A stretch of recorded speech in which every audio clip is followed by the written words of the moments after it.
Chers élèves, soyez les bienvenus dans votre chaîne PhysicWay.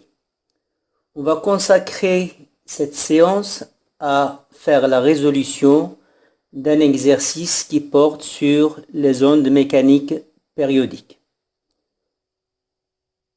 Le lien de l'énoncé en PDF est indiqué dans la description au-dessous de la vidéo.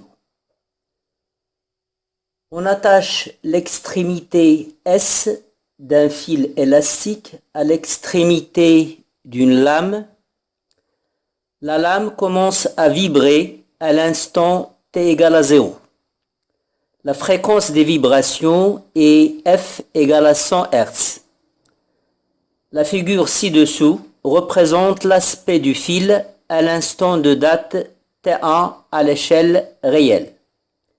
Question 1. Déterminer la longueur d'onde lambda et en déduire la célérité de l'onde. Question 2. Représenter sur l'aspect du fil le sens du mouvement de B à l'instant T1. Question 3. Déterminer la valeur de T1. 4. Représenter l'aspect du fil à l'instant T2 égale 25 millisecondes. Question 5. Soit M et N, deux points du fil avec SM égale à 7,5 cm et SN égale à 10 cm. Comparez les mouvements de M et de N au mouvement de S et comparez celui de M avec celui de N. Question 6. On dispose d'un stroboscope dont la fréquence Fs est réglable entre 10 Hz et 200 Hz. On éclaire le fil vibrant avec ce stroboscope. Quelles sont les valeurs de Fs qui permettent d'observer une immobilité apparente du fil? La question 1. Déterminer la longueur d'onde lambda et en déduire la célérité de l'onde. La longueur d'onde, c'est la distance la plus petite qui sépare deux points qui vibrent en phase. Par exemple, la distance entre ce point et ce point, ou encore la distance entre ce point et ce point. Donc là, on a la longueur d'onde lambda. Ça, c'est la longueur d'onde lambda. Par exemple, la distance entre la source S et le point B. On la mesure directement puisque la figure est à l'échelle réelle, 5 cm. Donc, la longueur d'onde est égale à 5 cm. On déduire la célérité de l'onde. On sait que lambda, c'est quoi? Lambda, c'est la célérité C fois la période de vibration. Or, T, c'est quoi? C'est l'inverse de la fréquence. Donc, lambda, c'est C fois 1 sur F. D'où C égale à lambda fois F. D'où C égale à 5 mètres par seconde. Question 2. Représenter sur l'aspect du fil le sens du mouvement de B à l'instant T1. Là, c'est l'aspect du fil à l'instant T1. On veut savoir, est-ce que B va monter ou descendre? Or, la propagation, c'est quoi? La propagation, c'est la transmission d'énergie. Un point transmet l'énergie au point suivant. Et chaque point imite le point qui est avant. Il fait comme le point qui est avant lui. Or, la propagation, il se fait dans ce sens. C'est le sens de propagation. Donc, le point B, il va imiter ce point qui est juste avant lui. Or, ce point, il est comment par rapport à B? Il est plus bas ou plus haut? Si on regarde le schéma, on verra que ce point qui est avant B, il est plus bas que B. Donc le point B, qu'est-ce qu'il va faire? Il va imiter ce point. Donc le point B va se déplacer vers le bas. D'accord? Même chose par exemple, si on me demande quel est le sens de mouvement de ce point c'est le front. Ce point, si vous voulez, on va l'appeler F1. Ça, c'est le front de l'onde à l'instant T1. Ce point, il va imiter le point qui est juste avant. Or, le point qui est juste avant, il est comment par rapport à F1? Il est plus haut. Donc, F1 va se déplacer vers le haut. Donc, F, à cet instant, il va se déplacer vers le haut. Par exemple, si vous voulez, ce point-là, il va imiter le point qui est juste avant. Or, le point qui est juste avant ce point, il est plus bas que ce point. Donc, ce point, à l'instant T1, il va se déplacer vers le bas. Question 3. Déterminer la valeur de T1. La date T1, c'est la date où a été prise cette photo. Donc, à l'instant t égale à 0, l'onde est partie de S. C'est la date où a commencé la vibration de S.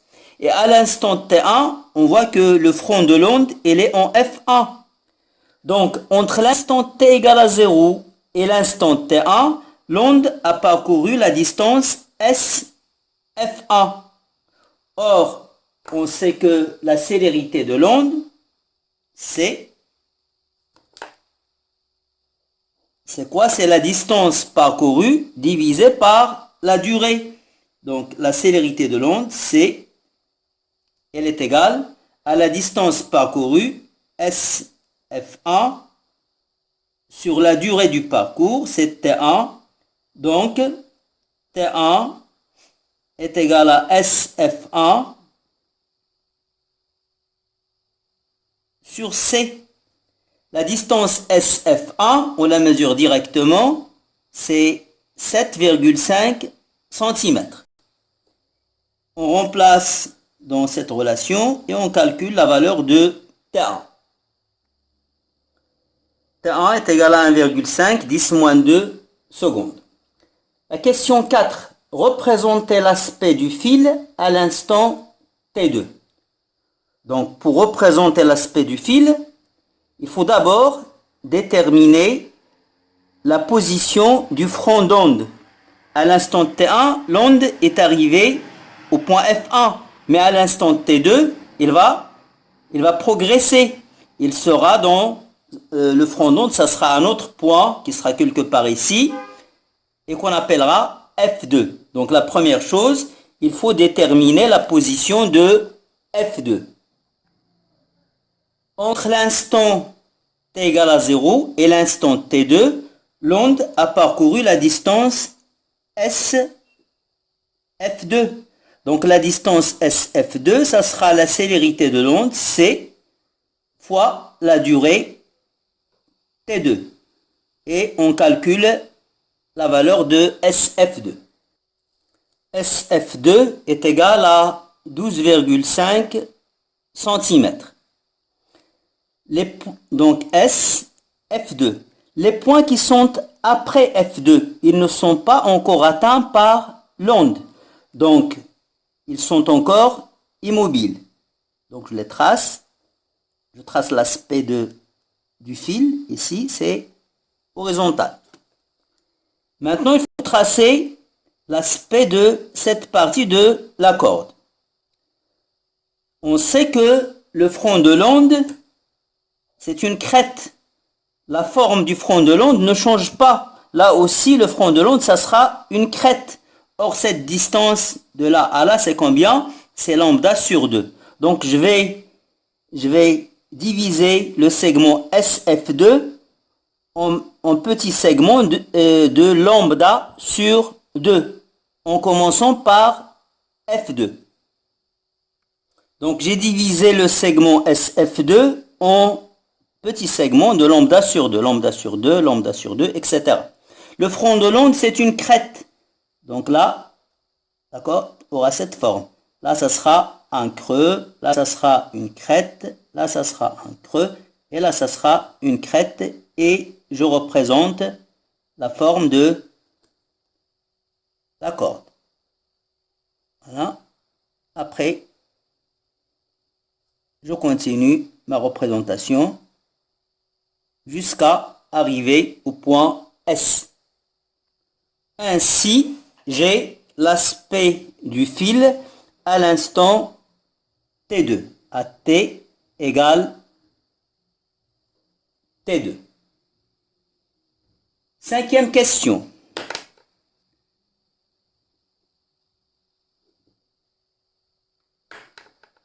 Soit M et N, deux points du fil avec SM égale à 7,5 cm et SN égale à 10 cm.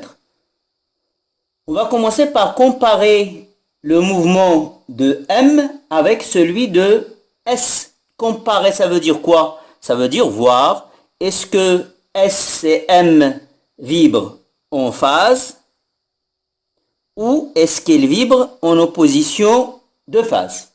Pour répondre à cette question, je vais commencer par diviser la distance SM par la demi-longueur d'onde, par lambda sur 2. La distance SM, si je la divise par lambda sur 2, qui est égal à 2,5, j'aurai 3. Ça veut dire que la distance SM est égale à 3 fois lambda sur 2. Sous la forme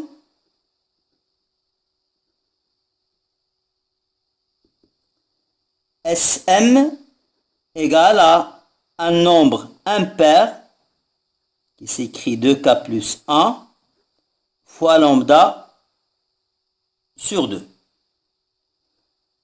Donc, dans ce cas-là, on conclut que SM vibre en opposition de phase. Par exemple, regardez ici ce point et ce point, la distance entre les deux, c'est lambda sur 2. Celui-là, il va descendre, celui-là, il va monter. Donc, ils vibrent en opposition de phase. Par exemple, ce point et ce point. Entre ces deux points, il y a lambda plus lambda sur 2. Donc, c'est 3 lambda sur 2. Donc, là aussi, ce point, il descend et ce point, il remonte. Il vibre en opposition de phase. Donc, je conclus que S et M vibrent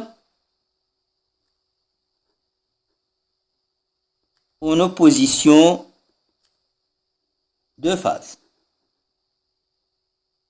Je refais la même chose pour S et N. Donc, je diviserai Sn par lambda sur 2. Donc, j'ai Sn sur lambda sur 2 égale à 4. Donc, Sn égale à 2 lambda sous la forme Sn égale à K lambda avec K appartenant à N étoiles. Dans ce cas-là, quand Sn est un multiple entier de la longueur d'onde, Sn vibre en phase. Par exemple, ce point et ce point, la distance entre les deux, c'est lambda. Il vibre en phase. Ce point et ce point, la distance entre les deux, c'est lambda. 2 lambda. Il vibre en phase. Donc, S et N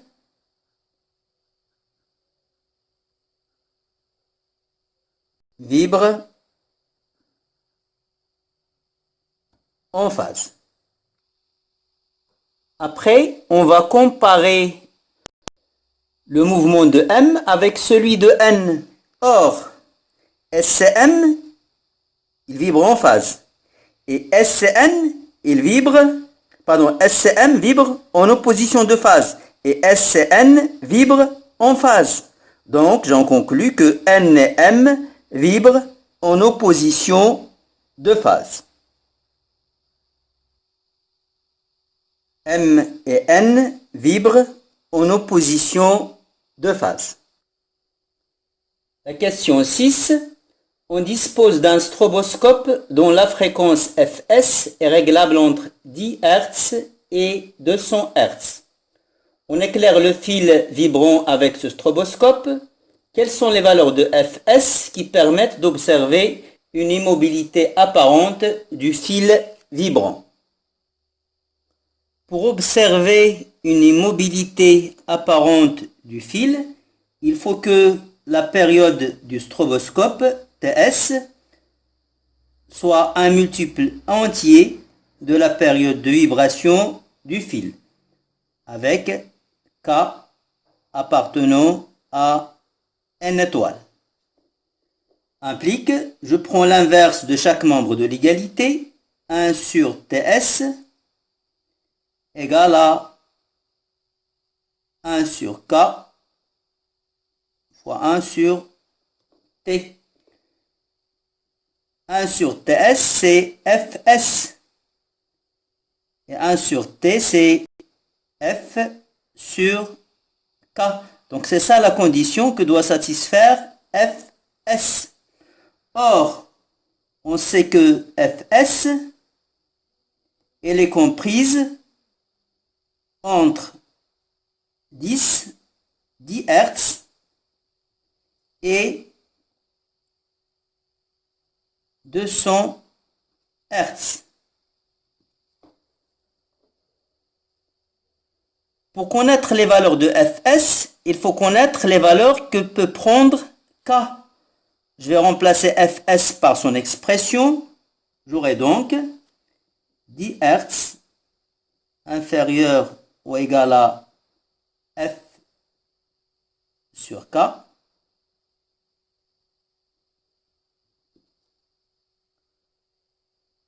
Or, F c'est combien? C'est 100. Je remplace.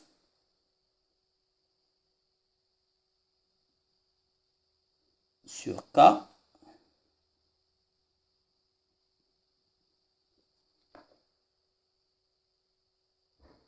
J'inverse ce rapport ainsi que ces deux nombres. Le sens de l'inégalité va s'inverser. J'aurai donc 1 sur 10. Pardon. K sur 100 qui est supérieur ou égal à 1 sur 200. Je multiplie tout par 100. J'aurai donc 100 sur 10 supérieur ou égal à K qui est supérieur ou égal à 100 sur 200. Donc, le K sera supérieur ou égal à 100 sur 200. Donc, supérieur ou égal à 0,5 et inférieur ou égal à 10. Les valeurs entières qui sont comprises entre 0,5 et 10 sont 1, 2, 3 jusqu'à 10. Donc, K peut prendre 10 valeurs. Donc, Fs aussi peut prendre 10 valeurs.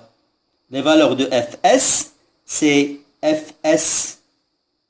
Je reprends, c'est F sur K. Pour avoir les valeurs de Fs, il suffit de remplacer chaque fois K par sa valeur. Par exemple, pour K égale à 1, on aura Fs égale à 100 Hz. Pour 2, c'est 50 Hz. Pour 3, c'est 33,3 Hz. Et ainsi, on aura 10 valeurs de F qui vont satisfaire la condition de l'observation de l'immobilité apparente du fil.